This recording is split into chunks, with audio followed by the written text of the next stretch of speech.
جب انسان کا انتقال ہو جاتا ہے، انتقال کے بعد میں اس دنیا سے وہ چلا جاتا ہے تو سب سے پہلی منزل جو ہوتی ہے اس کے لیے قبر ہوتی ہے۔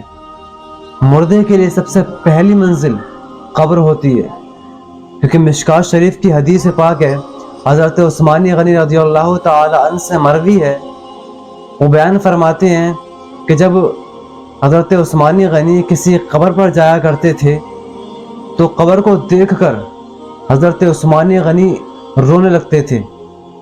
کسی قبر کے پاس جب کھڑے ہوتے تھے تو قبر کو دیکھ کر حضرت عثمان غنی رضی اللہ تعالی عنہ کی آنکھوں سے اشک جاری ہو جایا کرتے تھے، چشمان مبارک سے اتنے آنسو گرتے تھے کہ حضرت عثمان غنی رضی اللہ تعالی عنہ کی داڑھی اشک سے بھیگ جاتی تھی، پوری تر ہو جاتی تھی۔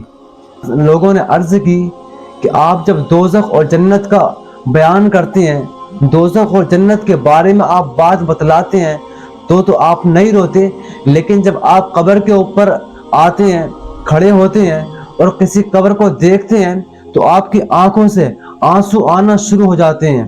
اس کی وجہ کیا ہے؟ اس کا ریزن کیا ہے؟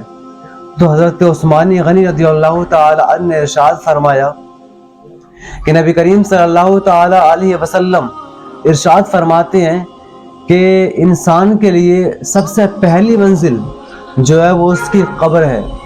اگر اس نے قبر سے نجات پالی، اپنی سب سے پہلی منزل سے اس نے نجات پالی تو وہ تمام منزلوں سے نجات پالے گا، بعد والا معاملہ اس کے لیے آسان ہو جائے گا۔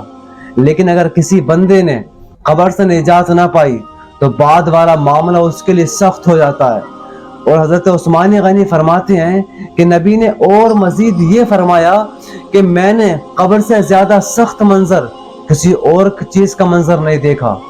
اس حدیث پاک سے یہ بات پتہ تو چل گئی کہ قبر کا جو منظر ہوتا ہے بہت زیادہ بھیانک ہوتا ہے۔ اس لیے حضرت عثمان غنی جب کسی قبر پر کھڑے ہوتے تھے، کسی قبر کو دیکھتے تھے تو حضرت عثمان غنی کی آنکھوں سے اشک جاری ہو جاتے تھے، اور اتنے اشک کہ حضرت کی داڑھی بھی آنسوؤں سے تر ہو جاتی تھی۔ اتنے رویا کرتے تھے حضرت عثمان غنی، کیونکہ حضور نے فرمایا تھا، وہ جانتے تھے کہ جس نے قبر کی پہلی منزل کو طے کر لیا تو اس کے بعد والی منزلیں اس کے لیے آسان ہو جاتی ہیں، لیکن جس نے قبر کی منزل کو پار نہ کیا تو اس کے بعد والی منزل جو ہوتی ہیں وہ اور سخت ہو جاتی ہیں۔ کیا بھروسہ زندگانی کا، آدمی بلبلا ہے پانی کا۔ آج ہمارے اندر احساس نام کی کوئی چیز نہیں بچی ہے، بالکل احساس نہیں رہا ہے، ختم ہو چکا ہے۔ ہم نہ جانے ایک ہفتے میں، سال بھر میں، روزانہ نہ جانے کتنے جنازے اپنے کاندھوں پر اٹھا کر لے کر جاتے ہیں۔ قبرستان میں لے جانے کے بعد میں انہیں قبر میں اتارتے ہیں، ان کو دفناتے ہیں، پھر بھی اس سے ہم سبق حاصل نہیں کرتے۔ دنیا داری میں مشغول ہو گئے، آخرت کے فکر کو ہم بھول گئے۔ یہ جو کسی کا انتقال ہوتا ہے اور ہم جنازہ لے کر جاتے ہیں، یہ ہمارے لیے سبق ہوتا ہے۔ اس سے جاننا یہ چاہیے کہ آج یہ جا رہا ہے، ایک دن ایسا بھی آئے گا کہ لوگ ہمیں کاندھے پر لے کر جائیں گے، ایک دن ہم بھی اسی قبرستان کے اندر دفن ہوئیں گے۔ لیکن ہم نے تو آخرت کو بالکل بھلا دیا ہے۔ ہم اپنی اولاد پر، پیسے دولت پر ہم اس پہ فخر کرنے لگے، اپنے مکان پر، اپنی جائیداد پر، ان تمام چیزوں پر ہم فخر کرنے لگے۔ یاد رکھنا یہ تمام چیزیں دنیاوی چیزیں ہیں، یہ تمام چیزیں ختم ہو جائیں گی۔ اگر ہمارے ساتھ کوئی چیز جانے والی ہے تو وہ ہمارے اعمال ہیں۔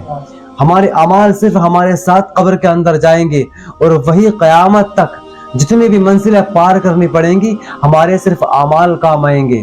جو قیامت کے دن کوئی کسی کا نہ ہوگا، کوئی کسی کا ساتھ نہیں دے گا، کوئی کسی کے کام آنے والا نہیں ہے۔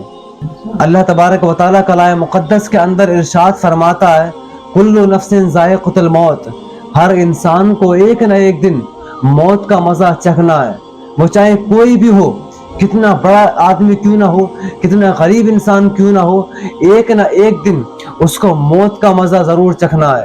ایک نہ ایک دن اس کو غسل دیا جائے گا، ہمیں بھی ایک نہ ایک دن غسل دیا جائے گا، ہمارے جسم پر کفن کو پہنایا جائے گا، اور ہمیں لوگ اپنے کاندھوں پر اٹھا کر قبرستان کے اندر لے کر جائیں گے۔